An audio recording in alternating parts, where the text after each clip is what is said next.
Hey everyone, and welcome to today's Explainer. I am absolutely thrilled to jump into this one with you because we're looking at a massive shift happening right now in the very spaces we live and work in. For generations, we've kind of just treated buildings as these static boxes, right? Boxes that just endlessly drain energy from the grid. But today, we're tracking a fascinating evolutionary journey, the transition from those energy-draining structures to highly autonomous, self-sustaining, and actually carbon-negative buildings. We're going to break down exactly how this works. So, let's just get right into it. All right, let's kick things off with a pretty staggering number, 40%. The contemporary built environment, and by that I mean both building operations and construction, is responsible for roughly 40% of all global carbon dioxide emissions. That is a massive slice of the pie. But honestly, what's even wilder is the flip side of that data. Right now, only about 3% of total investment in building design is actually directed toward eco-efficient, high-performance targets. That is a huge gap, for sure, but it also means we have this tremendous opportunity to completely rethink how we design from the ground up. To really grasp why this shift is so urgent, there's this fantastic metaphor from our source material that hits the nail on the head.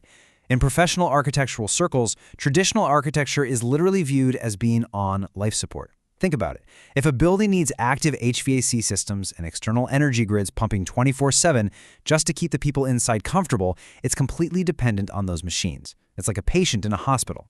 The ultimate goal of sustainable architecture is to design healthy buildings that have their own inherent thermal autonomy, where we only use mechanical systems as an absolute last resort. But to figure out how we cure these hospitalized buildings, we actually need to take a look backward. Which brings us to Section 1, Ancient Solutions, Modern Problems.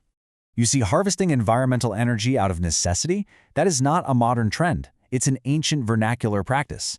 Just look at the ancient Greek city of Olympus from the 5th century BCE. Because they were facing severe fuel scarcity, the Greeks actually developed early solar rights in their city planning. They intentionally aligned entire urban grids so that every single home faced precisely south. This orientation optimization let them capture the low winter sun, and then they'd store that precious heat in thick stone and mud brick walls that acted as thermal mass. Pretty brilliant, right? And the Romans? Well, they took that Greek foundation and engineered a massive technological leap forward. By transitioning from thin sheets of naturally occurring mica to early glass, which they called specularia, the Romans managed to create the world's first recorded passive greenhouse effect. They called it the heliocominus. Basically, they were trapping solar radiation right through south-facing windows to heat their public baths and private homes way before electrical heating was even a concept. But hey, it wasn't just the sun. Take a look at early machines for capturing kinetic energy. You've got the vertical axis Persian windmills stretching back to the 7th century CE, which were totally revolutionary for grinding grain and drawing water. And then there's the Hellenistic water wheel, which the Romans refined. These devices were essentially the powerhouse of the ancient world. They mechanized heavy industry, like sawmills and textile fulling mills, using entirely renewable kinetic energy. Zero fossil fuels required. And that ancient ingenuity? That brings us to the bedrock of modern architectural efficiency. Section 2. The passive first philosophy. So if we want to build net zero structures today, we've got to establish a clear hierarchy. First, you have passive systems. These rely entirely on the building's morphology, stuff like insulation, airtightness, sunshades. They don't need a single drop of external power to operate. They basically are the building. On the other hand, you have active systems. These are your mechanical devices, like solar panels or turbines, that actively convert external sources into usable power. The golden rule here is simple. You have to optimize the passive baseload first. Why? Well, active systems are machines, and let's face it, machines degrade over time. But a solid passive design, that lasts the entire lifetime of the structure. At the very heart of this passive design is a deceptively simple but absolutely critical equation, the form factor. F equals A divided by V. A is the surface area of the building's envelope, and V is the heated internal volume. Basically, a lower F value means you have a more compact shape. And the more compact the building, the less surface area there is for heat to escape or for outside cold to penetrate. It intrinsically reduces that thermal transfer between the inside and the outside. When you map all this out into the ultimate passive blueprint, it is amazing to see how all these elements work together. You've got super insulated walls wrapping the whole structure. You've got thermal bridge-free detailing, which makes sure heat doesn't secretly sneak out through the joints. You have intense airtightness, so you're not leaking your perfectly conditioned air. And right in the middle of it all, a heat recovery ventilation system.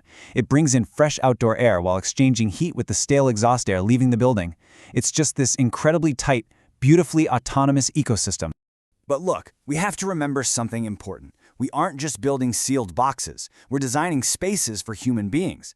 And the adaptive comfort model proves that human comfort isn't just pinning a mechanical thermostat to exactly 72 degrees. It's highly flexible. It involves behavioral actions like, just opening a window or putting on a sweater. It includes physiological adjustments our bodies make naturally, measured by something called Gauge's disk index. And even psychological expectations based on what the weather's doing outside.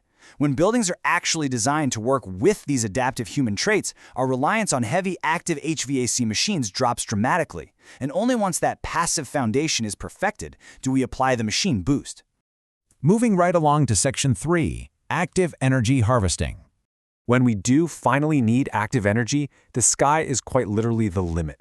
Think about the sheer scale of solar arrays currently blanketing mountainsides in China, which is part of their massive push beyond 600 gigawatts of capacity. The global potential for solar is mind-blowing.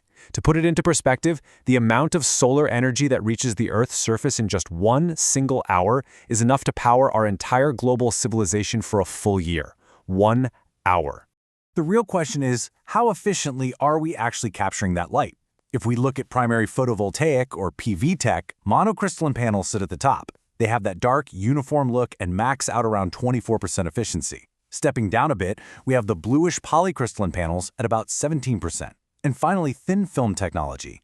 Now, thin film is super cool because it's highly flexible for different architectural shapes, but it currently hovers around an 11% efficiency rate. So there are trade-offs depending on the design. But solar isn't just about generating electricity. It's also about harvesting thermal heat. And there's no better example of this than the thermosiphon effect. This is a brilliant, entirely self-sustaining loop used in solar thermal collectors. The sun heats a fluid inside roof panels. Because hot fluid is less dense, natural convection just causes it to rise right up into a storage tank while the cooler fluid sinks back down to get heated. It creates this continuous, active energy loop that needs absolutely zero mechanical pumps or electricity to operate. It is literally just elegant physics in action. And we aren't stopping at the sun. We are harnessing the wind and the earth itself. Architects are now integrating wind turbines directly into the aerodynamic forms of massive skyscrapers. Take the Bahrain WTC. It uses its sail-like towers to aggressively funnel wind right into massive horizontal axis turbines, which provides up to 15% of the building's total power. Meanwhile, deep below ground, geothermal systems, like subsoil heat exchangers, tap into the Earth's completely stable year-round temperature of around 15 degrees Celsius. That can preheat or pre-cool ventilation air. We're even using carbon-neutral biomass pellets to give us automated, sustainable heating in much colder climates. So, where does bringing this passive foundation and active boost together actually lead us? That brings us to Section 4, the net zero future. When we bring all of this together, it creates a completely new paradigm in operational carbon. We're shifting away from traditional buildings, the ones that are totally grid-dependent and highly carbon positive. Now, we are moving toward net zero buildings that perfectly balance their energy ledgers for a zero net carbon footprint. But the ultimate destination? The Holy Grail? That's carbon-negative buildings. These are regenerative structures that actually produce a surplus of renewable energy.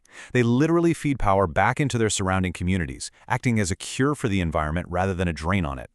Now, the final technical hurdle to achieving total autonomy is, of course, energy storage. Because, let's be real, the sun isn't always shining and the wind isn't always blowing.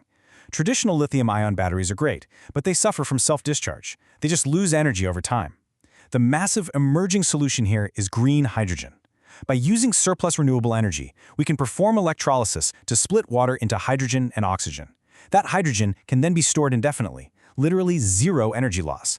And the absolute best part, when you recombine it to release that energy later, the only byproduct emitted is pure water. No emissions, just water. And I want to emphasize, this isn't just theoretical science fiction. It is happening right now. Look at the Unisphere in Maryland, boasting its own massive on-site solar, geothermal wells, and incredibly intelligent automation. Or look across the globe at Norway's powerhouse Broad Arkaya. That's an 8-story office space that, over the course of its entire life cycle, generates more renewable energy than it consumes. These are massive, real-world successes, proving that total thermal and electrical autonomy is entirely within our grasp today. Which leaves us with one final vital question for you to consider as we wrap up. Take a second and just look around the space you are currently in. Is the room you're sitting in right now breathing on its own? Is it utilizing the sun, the wind, and its own passive shape? Or is it a hospitalized patient, helplessly trapped on the life support of an energy-draining grid. It's time we demand a healthier, fully autonomous future for our architecture. Thank you all so much for hanging out and learning with me today on this explainer. Keep asking great questions, and I'll see you in the next one.